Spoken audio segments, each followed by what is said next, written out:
ಯೇಸು ಕ್ರಿಸ್ತನ ಮಹಾಪರಿಶುದ್ಧ ನಾಮದಲ್ಲಿ ನಿಮ್ಮೆಲ್ಲರನ್ನು ವಂದಿಸುವಂತವನಾಗಿದ್ದೇನೆ. Praise the Lord. ಶಾಲೋಮ್. ಈ ಬೆಳಗಿನ ಜಾವದಲ್ಲಿ ವಾಕ್ಯ ಓದಿಕೊಳ್ಳೋಣ.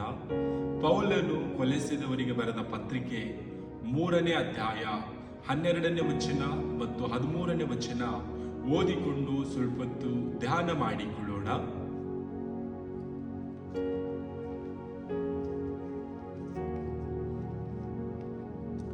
ಹೀಗಿರಲಾಗಿ ನೀವು ದೇವರಿಂದ ಆರಿಸಿಕೊಂಡವರು, ಪ್ರತಿಷ್ಠಿತರು, ಪ್ರಿಯರೂ ಆಗಿರುವುದರಿಂದ ಕನಿಕರ, ದಯೆ, ದೀನಭಾವ, ಸಾತ್ವಿಕತ್ವ, ದೀರ್ಘಶಾಂತಿ ಎಂಬ ಸದ್ಗುಣಗಳನ್ನು ಧರಿಸಿಕೊಳ್ಳಿರಿ. ಮತ್ತೊಬ್ಬನ ಮೇಲೆ ತಪ್ಪು ಹೊರಿಸುವುದಕ್ಕೆ ಕಾರಣವಿದ್ದರೂ ತಪ್ಪು ಹೊರಿಸದೆ ಒಬ್ಬರಿಗೊಬ್ಬರು ಸೈರಿಸಿಕೊಂಡು ಕ್ಷಮಿಸಿರಿ. ಕರ್ತನು ನಿಮ್ಮನ್ನು ಕ್ಷಮಿಸಿದಂತೆಯೇ ನೀವು ಕ್ಷಮಿಸಿರಿ.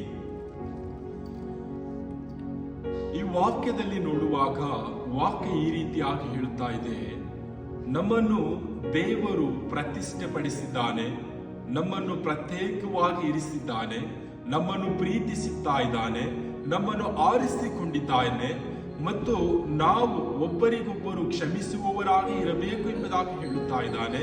ಮತ್ತು ದೇವರು ಯೇಸು ಕ್ರಿಸ್ತನು ಯಾವ ರೀತಿಯಾಗಿ ಕ್ಷಮಿಸಿದ್ದಾನೋ ನಾವು ಅದೇ ರೀತಿ ಕ್ಷಮಿಸಬೇಕೆಂಬುದಾಗಿ ವಾಕ್ಯದಲ್ಲಿ ನೋಡುತ್ತಾ ಇದ್ದೇವೆ. ನಾವು ಈ ಒಂದು ದಿನದಲ್ಲಿ ಈ ಲೋಕದಲ್ಲಿ ಯಾವ ರೀತಿಯಾಗಿ ಜೀವಿಸ್ತಾ ಇದ್ದೇವೆ? ಮೊದಲನೇದಾಗಿ ನಮ್ಮ ಜೀವಿತ ಈ ಲೋಕದಲ್ಲಿ ಪ್ರತ್ಯೇಕಿಸಲ್ಪಟ್ಟಿದೆನಾ? ನಮ್ಮನ್ನು ದೇವರು ಪ್ರೀತಿಸುತ್ತಾ ಇದ್ದಾನೆ, ಆ ಪ್ರೀತಿ ನಮ್ಮಲ್ಲಿದೆನಾ? ಈ ಒಂದು ದಿನದಲ್ಲಿ ನಾವು ಯಾವ ರೀತಿಯಾಗಿ ಜೀವಿಸ್ತಾ ಇದ್ದೇವೆ? ಈ ಲೋಕದಲ್ಲಿ ಅನೇಕ ಜನರು ತಪ್ಪುಗಳು ಮಾಡುತ್ತಾರೆ. ಅವರು ತಪ್ಪು ಮಾಡುವಾಗ ಆ ತಪ್ಪುಗಳನ್ನು ನಾವು ಕ್ಷಮಿಸುವಂತವರಾಗಬೇಕು. ಯಾಕೆ ಎಂಬುದಾಗಿ ನೋಡುವಾಗ ನಮ್ಮ ಸೃಷ್ಟಿಕರ್ತನು, ನಮ್ಮ ನಿರ್ಮಾಣಿಕನು, ನಮ್ಮ ಒಡೆಯನು, ಭೂಲೋಕದ ಸರ್ವ ಸೃಷ್ಟಿಕರ್ತನು ಕ್ಷಮಿಸಿದ್ದಾನೆ, ನಮ್ಮನ್ನು ಕ್ಷಮಿಸಿದ್ದಾನೆ. ಆ ವಿಷಯವಾಗಿ ನಮಗೆ ಯಾರೆಲ್ಲ ತಪ್ಪು ಮಾಡುತ್ತಾರೋ ನಾವು ಅವರಿಗೆ ಕ್ಷಮಿಸುವಂತವರಾಗಬೇಕು. ಆ ಒಂದು ಕ್ಷಮಿಸುವಂತ ಗುಣ ನಮ್ಮಲ್ಲಿ ಇದೆನಾ? ನಾವು ಈ ಲೋಕದಲ್ಲಿ ಜೀವಿಸುವಾಗ ಪ್ರತ್ಯೇಕಿಸಲ್ಪಟ್ಟವರಾಗಿ ಜೀವಿಸಬೇಕು. ಈ ಲೋಕದ ಜನರಲ್ಲಿ ನಾವು ಬೆರೆತವರಾಗಿ, ಈ ಲೋಕದ ಒಂದು ಸಂಗತಿಗಳಲ್ಲಿ ನಾವು ಇಚ್ಚೋಡಾಗಿ ಜೀವಿಸ್ತಾ ಇದ್ದೇವಾ? ನಮ್ಮನ್ನು ದೇವರು ಪ್ರತ್ಯೇಕಿಸಿದ್ದಾನೆ. ಯಾವುದಕ್ಕಾಗಿ ಪ್ರತ್ಯೇಕಿಸಿದ್ದಾನೆ ಎಂಬುದಾಗಿ ನೋಡುವಾಗ ಆತನ ಪ್ರೀತಿಯನ್ನು ಧರಿಸಿಕೊಂಡು ಜೀವಿಸುವುದಕ್ಕಾಗಿ, ನಾವು ಸದ್ಗುಣವುಳ್ಳವರಾಗಿ, ದೀರ್ಘಶಾಂತಿ ಉಳ್ಳವರಾಗಿ ಈ ಲೋಕದಲ್ಲಿ ಜೀವಿಸುವುದಕ್ಕಾಗಿ ದೇವರು ನಮ್ಮನ್ನು ಪ್ರತ್ಯೇಕಿಸಿದ್ದಾನೆ. ನಾವು ಆ ಪ್ರತ್ಯೇಕತ ಜೀವಿತವನ್ನು ಜೀವಿಸುವಂತವರಾಗಬೇಕು. ಈ ಲೋಕದಲ್ಲಿ ನಾವು ಜೀವಿಸುವ ಕಾಲವೆಲ್ಲ ಕ್ಷಮಿಸುವಂತವರಾಗಿ ಜೀವಿಸಬೇಕು. ಆ ರೀತಿಯಾಗಿ ನಾವು ಜೀವಿಸುವಾಗ ಯೇಸು ಕ್ರಿಸ್ತನು ನಮ್ಮನ್ನು ಪ್ರೀತಿಸಿದ್ದಾನೆ, ಪ್ರತ್ಯೇಕಿಸಿದ್ದಾನೆ, ನಮ್ಮನ್ನು ಆರಿಸಿಕೊಂಡಿದ್ದಾನೆ. ಈ ಲೋಕದಲ್ಲಿ ಯೇಸು ಕ್ರಿಸ್ತನು ನಮ್ಮನ್ನು ಆರಿಸಿಕೊಂಡಿಲ್ಲ ಎಂಬುದಾಗಿ ನೋಡುವಾಗ ನಮ್ಮ ಜೀವಿತ ಈ ಲೋಕದಲ್ಲಿ ನಾಶನ ಮಾರ್ಗದಲ್ಲಿರ್ತಾ ಇತ್ತು. ಈ ಲೋಕದ ಅಂಧಕಾರದಲ್ಲಿ ನಾವು ಜೀವಿಸ್ತಾ ಇದ್ದೇವೆ. ನಮ್ಮ ಜೀವಿತ ಕೊನೆಯದಾಗಿ ಈ ಲೋಕದ ನರಕದ ಯಾತ್ರೆಯಲ್ಲಿರುವಂತದ್ದಾಗಿತ್ತು. ನರಕದಲ್ಲಿ ಕಟಕಟನೆ ಕಡಿಯುವ ಹುಳುಗಳು ಸಾಯುವುದಿಲ್ಲ, ಉರಿಯುವ ಬೆಂಕಿ ಆರುವುದಿಲ್ಲ, ಯಾತನೆ, ಗೋಳಾಟ, ಕಿರಿಚಾಟ ಆ ನರಕದಲ್ಲಿ ಇರುವಂತದ್ದಾಗಿದೆ.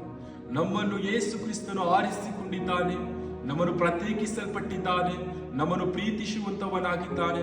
ನಮ್ಮಲ್ಲಿ ನಾವು ದಯೆಯುಳ್ಳವರು, ದೀರ್ಘ ಶಾಂತಿ ಹೊಂದಿಕೊಂಡವರು, ಸದ್ಗುಣವುಳ್ಳವರಾಗಿ ಈ ಲೋಕದಲ್ಲಿ ಜೀವಿಸಬೇಕು. ನಮ್ಮ ವಿರುದ್ಧವಾಗಿ ಯಾರೇ ತಪ್ಪು ಮಾಡಿದರೂ ನಾವು ಕ್ಷಮಿಸುವಂತಹ ಗುಣ ಹೊಂದಿಕೊಂಡವರಾಗಿ ಜೀವಿಸಬೇಕು. ಯೇಸು ಕ್ರಿಸ್ತನು ನಮ್ಮನ್ನು ಕ್ಷಮಿಸಿದ ಹಾಗೆ ನಾವು ಈ ಲೋಕದ ಜನರಿಗೆ ಕ್ಷಮಿಸುವಂತವರಾಗಬೇಕು.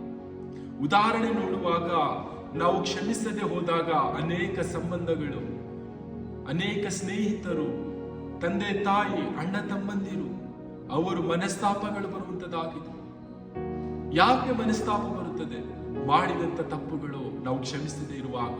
ಯೇಸು ಕ್ರಿಸ್ತನ ಒಂದು ವಾಕ್ಯದಲ್ಲಿ ಈ ರೀತಿಯಾಗಿ ಹೇಳುತ್ತಾನೆ, ನಿನ್ನ ಸಹೋದರನು ಆತನು ನಿನ್ನಲ್ಲಿ ಕ್ಷಮೆ ಕೇಳುವುದಕ್ಕೆ ಬರುವಾಗ ಆತನಿಗೆ ಕ್ಷಮಿಸು.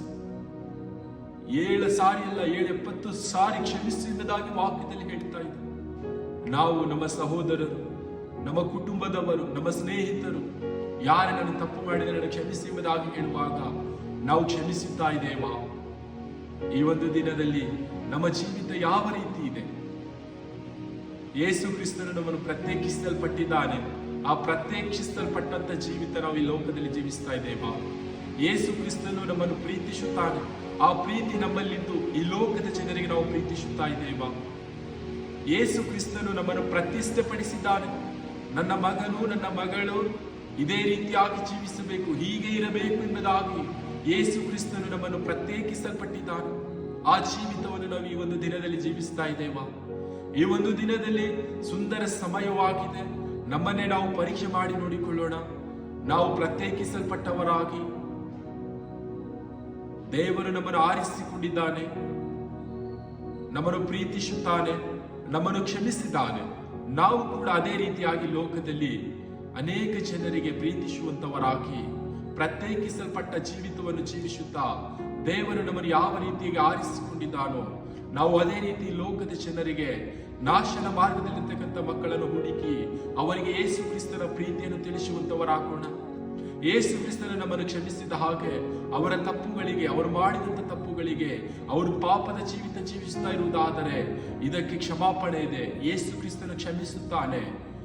ನಿನ್ನನ್ನು ಮಗನು ಮಗಳೆಂಬುದಾಗಿ ಕರೆದಿದ್ದಾನೆಂಬುದಾಗಿ ಯೇಸು ಕ್ರಿಸ್ತ ನಮಗೆ ಪ್ರತ್ಯೇಕಿಸಲ್ಪಟ್ಟಂತ ಕರೆಯನ್ನು ನಾವು ತಿಳಿದುಕೊಂಡವರಾಗಿ ಈ ಒಂದು ದಿನದಲ್ಲಿ ಲೋಕದಲ್ಲಿ ಜೀವಿಸುವಂತವರಾಗೋಣ.